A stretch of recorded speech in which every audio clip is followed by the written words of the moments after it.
following the death of two political leaders, Bomet Governor Joyce Laboso and Kibra Member of Parliament Ken Okoth. President Uhuru Kenyatta has announced some measures in a bid to step up the fight against the killer disease. Many Kenyans have been losing their lives to cancer, with reports indicating that an average of 90 people die every day. But should cancer be declared a national disaster? Governors are seemingly under siege following a ruling by the High Court that any governor facing corruption charges in court steps aside for the duration of the trial. The ruling by Justice Mumbi Ngugi was in response to an application by Samburu Governor Moses Lenol Kulal, who is facing an 84 million fuel scandal. However, Kiambu Governor Ferdinand Waito has also found himself caught in the web. Out on bail and barred from accessing his office, he is fighting a legal as well as a political battle. Is this the way to go? And the Punguza Mizigo bill by the Third Way Alliance Kenya is running into strong political and legal headwinds as well. The High Court has stopped county assemblies from debating the bill until two petitions challenging the process are heard and determined. Proponent Uhuru Court is now blaming the opposition for frustrating his party's efforts. He was also being barred from presenting the proposal to the National Assembly for debate. Our court being forced to look for a third way to do this. I'm Ben Kitili, live at the KTN News Center here in the Kenyan capital, Nairobi. This is Inside Politics. Let's begin with that cancer debate and conversation. And frantic calls have been made to have concrete measures put in place countrywide to help alleviate the scourge of cancer in the country following the death of two top government leaders in a span of just 1 week. And now it appears the president is heeding the calls while addressing mourners at Bomet Green Stadium during the memorial service for the late Laboso. President Kenyatta has promised to establish at least 13 cancer centers countrywide in a bid to contain the disease, which has in the past decade claimed the lives of thousands of Kenyans. Nataka pia niseme ya kwamba we will add 3 radiology centers also across the country. Tutaweka moja Garissa, tutaweka ingine Mombasa, na ingine tutapeleka Nakuru.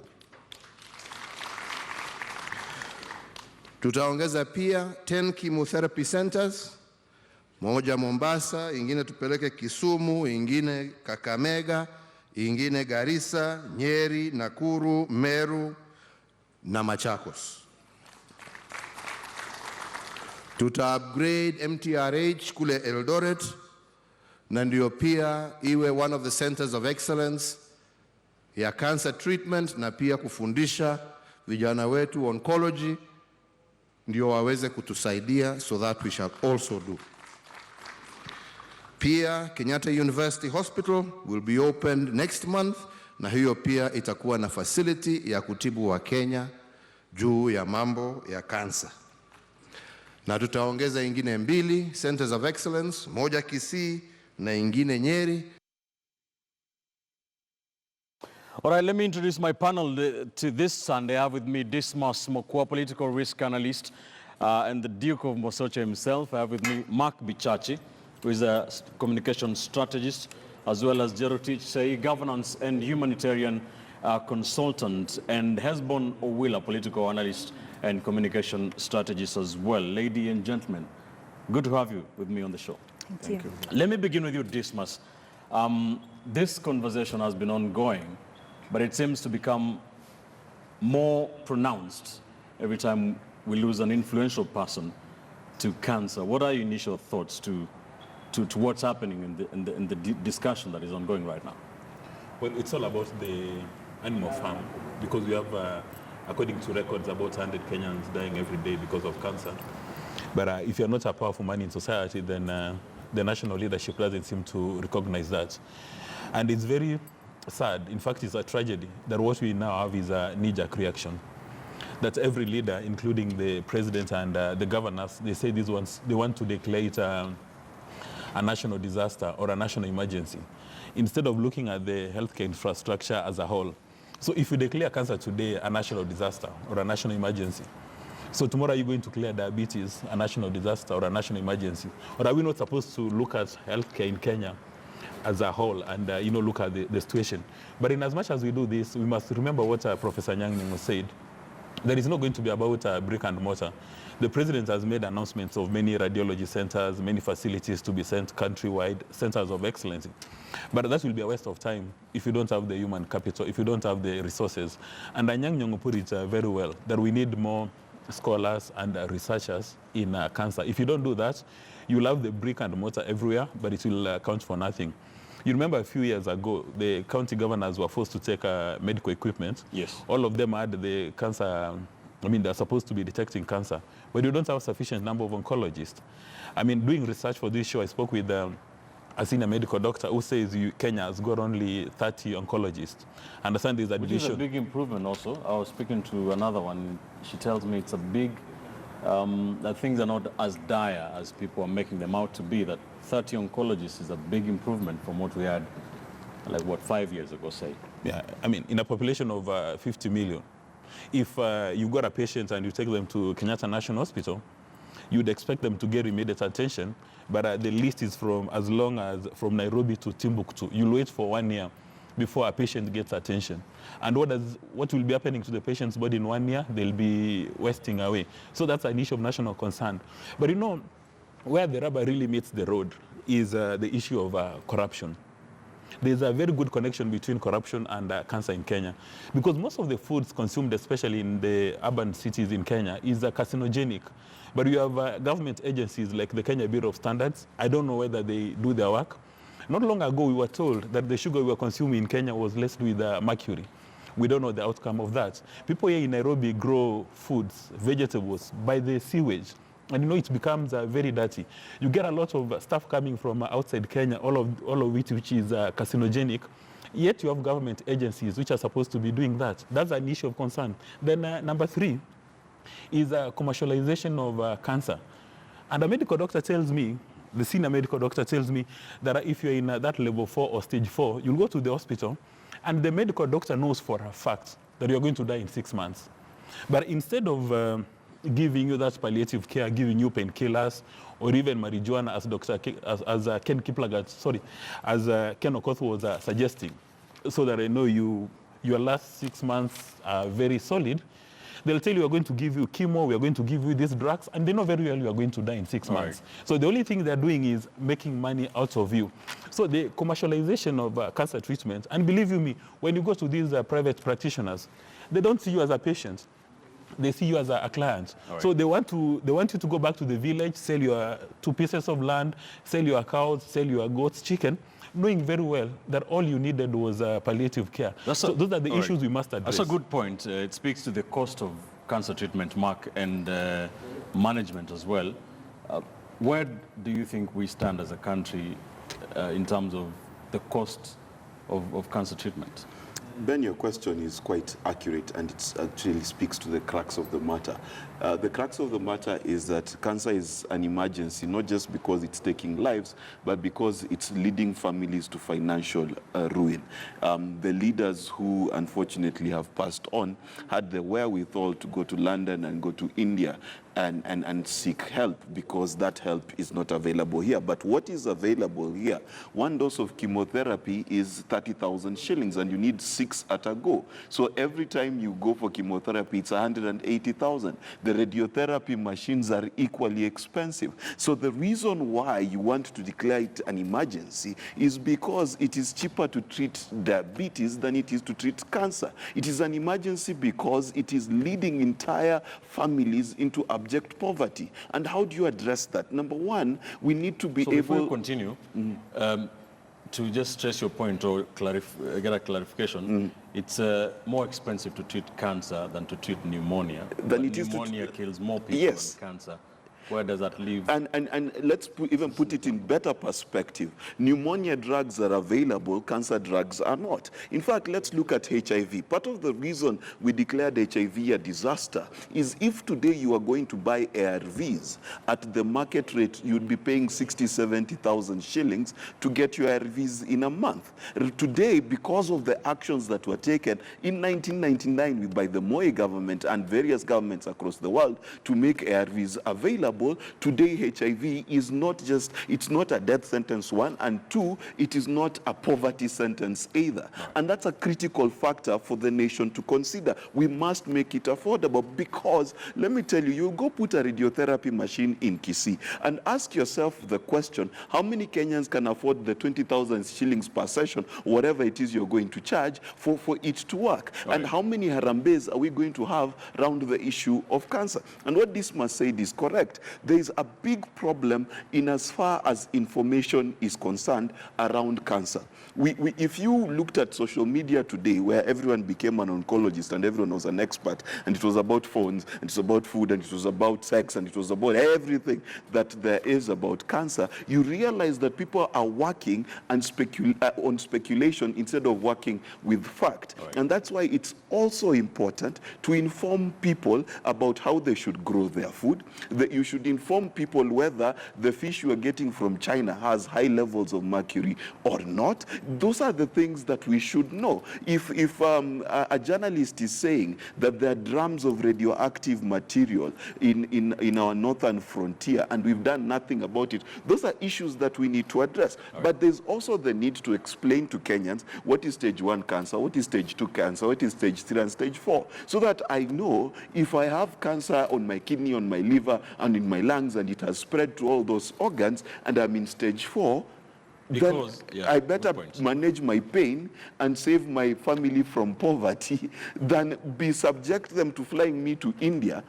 Because and when you diagnose as stage 1 and stage 2, forgive me for being an oncologist, like you're saying, it's not a death sentence. It's not. It is cheaper to treat. It is cheaper to treat it. It's also more treatable because right. It's localized.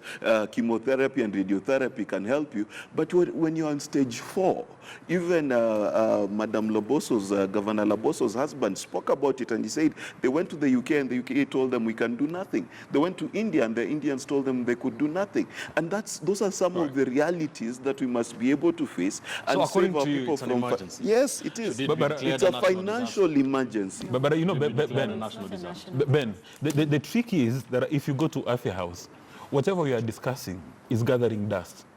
We've had this conversation, I mean, solid professionals in Kenya have had this conversation, they are gathering dust. Now, are you going to declare every disease, including jig, as a disaster, or you want to address the entire healthcare system? Okay. And you want to kill corruption? Let me get your thoughts, Jerotich, and as you do that, to just sum up Mark's point, as much as you say it's an emergency, Mark, the latest information from the Ministry of Health tells us that what they call the incidence to mortality rate in Kenya is 68%, the same as Uganda and Tanzania.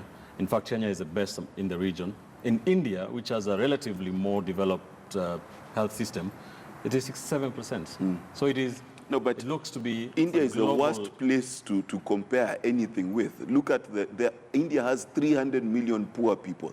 India has one of the most polluted populations in the world. You understand? You cannot compare Kenya to India. The mathematics does not work simply because just because India has great healthcare, it does not mean it has great healthcare for all. It's a very bad place to compare anything with. But their preliminary stage treatment is almost free of charge. Well, but the exposure rate is also higher because of their pollution. Jerotich, what are your thoughts on Governor Oparanya had said cancer, we should declare it a national emergency. I think the only national disaster that we have is corruption and bad leadership. Because if you look at the issue of cancer, and we're talking about the president setting up cancer centers and so on and so forth, we are dealing with a problem further downstream. If you look at the maximum residue levels that should be allowed in pesticides that pollute our food and harm those who spray without protective gear, those plants, if we looked at it there, if we looked at the importation of sugar, before you say there's mercury in the sugar in the tea that you drink, we would be beginning to address some of the issues before they become national disasters. And it goes back to corruption, it goes back to bad leadership. When I hear the president talk about the cancer centers, the only beneficiaries of this declaration will be the tenderpreneurs, who will obtain lucrative contracts to deliver I don't know what to where. Let's look at Marsabit and Kargi. And, Onsarigo had done this report in 2014. In fact, it's just come back to the fore. When Governor Ukuriatani, who is now in Treasury, was there, I remember when I was watching the documentary, he says, oh, this is what the villagers are doing, this is what they are doing, they are drinking, they are using this water. I want to ask him, in his county integrated development plan, when he was governor of Marsabit, at what point, and I stand to be corrected, so he can call in and correct me, at what point did, in their health section, did they decide or talk about addressing this particular issue? If since the 80s radioactive material has been dumped there in Marsabit, why hasn't there been a cleanup? Yes, there's also the shady origins of how it is that the north becomes a dumping ground for all and every takataka that could exist, including carcinogenic material. I also want to talk about the pollutants that have also washed their way down into the water sources in the north. Ewasonyiro, etc., etc. Right. We're eating that nyama where people are dying. So for me, it's yes, when we are looking at cancer, we are reacting to something. When you're told smoking causes cancer, you know that smoking has a direct correlation. There are people who've developed lung cancer who never smoked, by the way. So I'm not saying in every single case. So my question comes back to, why do we wake up and scream and shout when it has become a disaster? And like HIV, we will become the testing ground for big pharma drugs. As soon as they see that cancer is really a major issue, it's an emergency on the continent, they'll say, good, let's try this, let's try that. So even indigenous knowledge systems that might exist that could have looked at how to prevent or deal with this issue will never be considered, because big pharma, like with HIV, will firmly take charge. And let me say something about the animal farm that Dismas referred to. If you look at the mbogas that are grown in sewage, along sewage, rinsed in dirty water, it's skuma, it's managu, it's kunde, it's spinach. It is a so-called proletariat's mbogas. But if you looked at, let's think of some fancy thing, courgettes or bell peppers or artichokes, these things that you'll find in zucchini and other fancy shops, they will never be grown in sewage. They will never be rinsed in sewage. So it becomes an issue that it's a lower class. Who cares what they eat and who cares how they eat it? And so it's a combination of a dismissal of the needs of the vast majority of Wakenya in favor of the priorities of a few. So for me, this business of a national disaster, what about Kenyatta National Hospital trying to raise 230 million shillings? For heaven's sake, don't my taxes already support the Ministry of Health and health systems in Kenya? And until, as my parting shot, we address the endemic corruption in the Ministry of Health, tenders, money, lucrative deals here and there, we will never address health system strengthening in Kenya effectively. So in your view, should the government prioritize the prevention?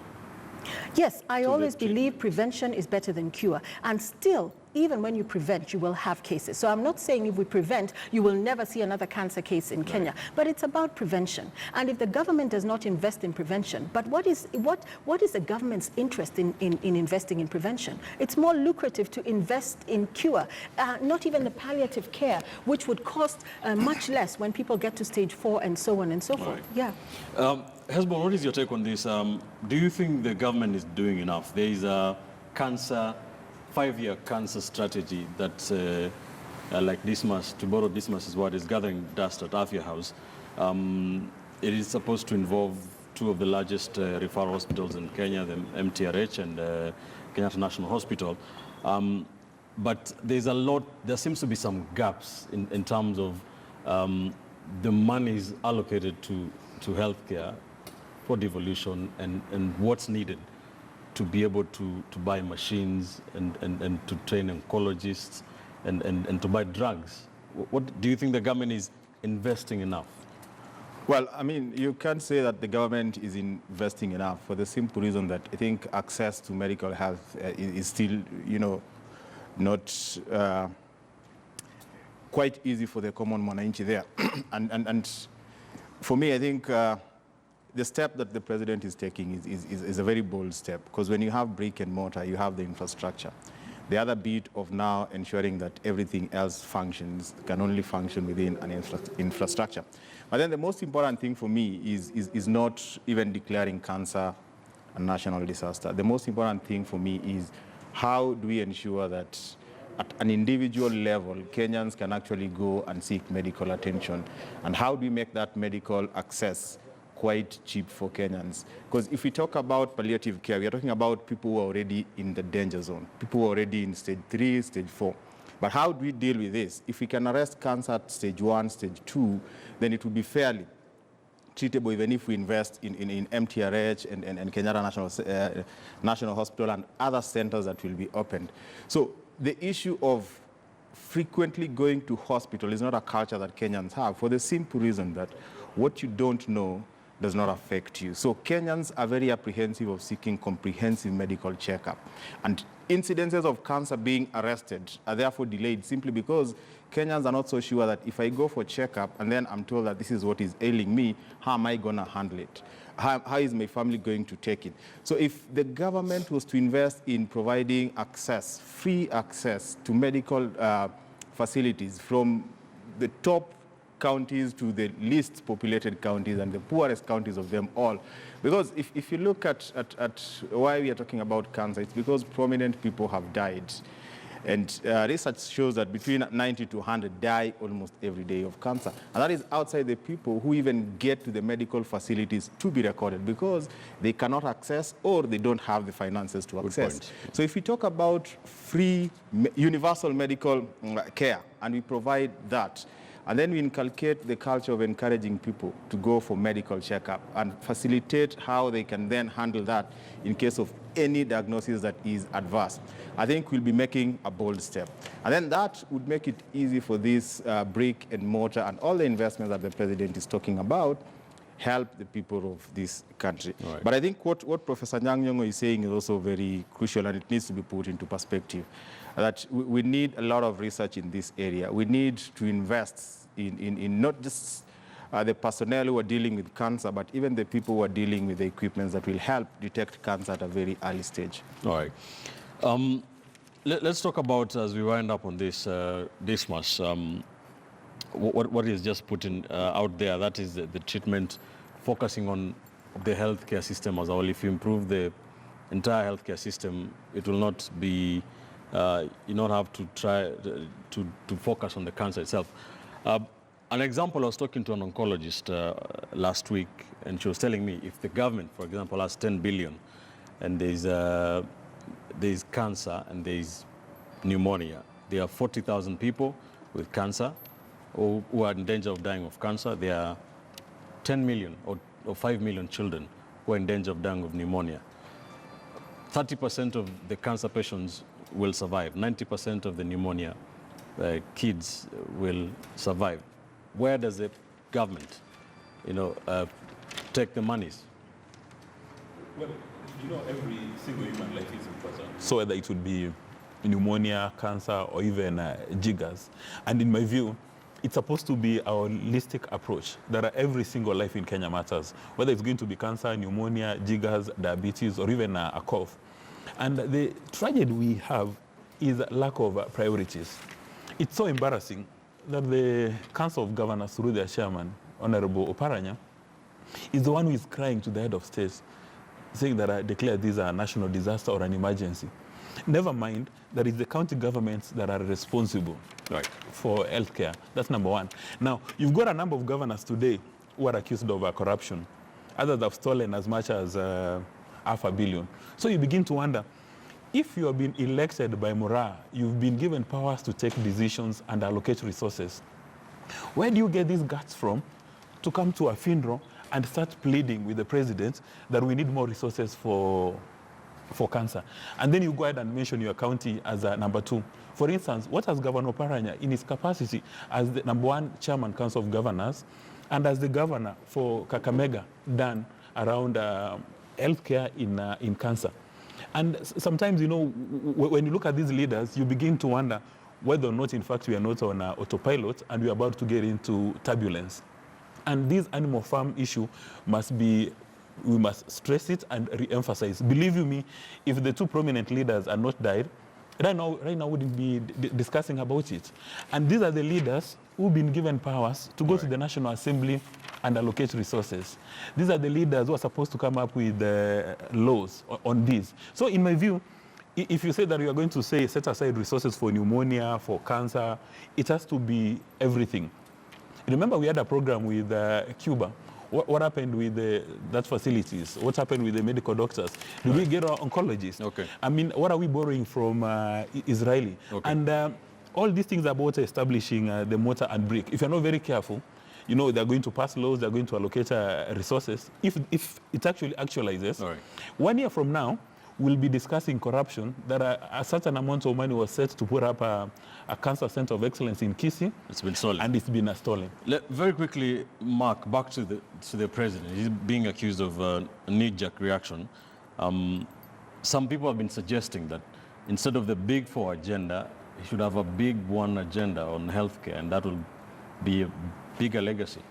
I am one of those people who's on record to saying that I'm not going to excuse President Kenyatta from his promises. You promised me 4, I want 4. I don't understand why we keep making his job easier. It does not make sense. When we voted for him to deliver on every single promise. So whether it's manufacturing, it's healthcare, it's food security, it's housing, all of those things we want. Who does not want affordable houses? So he promised, our debt has reached 6 trillion. It better reach 6 trillion with the promises that he gave us. And that must be the standard for every Kenyan. We must stop excusing our leaders, you understand, from delivering what they promised. That's it. What if they're not delivering? Well, they have to deliver, and that's the whole point why we have this show, to call them to account, to deliver on what they promised. That's why we talk against corruption. That's why we talk against impunity, and that's why we talk against mediocrity, because there are 3 factors that excuse them from delivering what Kagame can deliver in Rwanda with less the budget than Safaricom makes, as for example. So you can't give them excuses. How is Kagame able to do it with less money? And here in Kenya, we've got the budget of 3 East African countries put together, and we can't do it. So let's stop excusing all of our leaders on this. And this is not knee-jerk. Let me tell you, if you know Kenya government has a plan on livestock. It has a plan on water hyacinth. It has a plan on media. But do we ever do anything with those plans? No. We wait for an emergency, then you go wipe out the document and you say all those plans that the president talked about have been there. Universal healthcare is being rolled out in September in the other 43 counties. So all of these things are there. Right. The problem that we have with this country is when we prioritize things, we end up not spending money on them and then just talk about the same issues. In fact, let me remind the country. Right. Kimwarer and Aror, all these dams were first suggested in 1984, the year I was born. Okay, so this resurgence is not a new idea. Right. The same thing with the bypasses, and that's the problem we have with this country. Our plans just gather dust. All right, that conversation on cancer in the country and the cost of treatment and management will continue here on KTN News. We'll try to cover this for you extensively, and not just when influential people lose their lives. Let's take a quick commercial break here on Inside.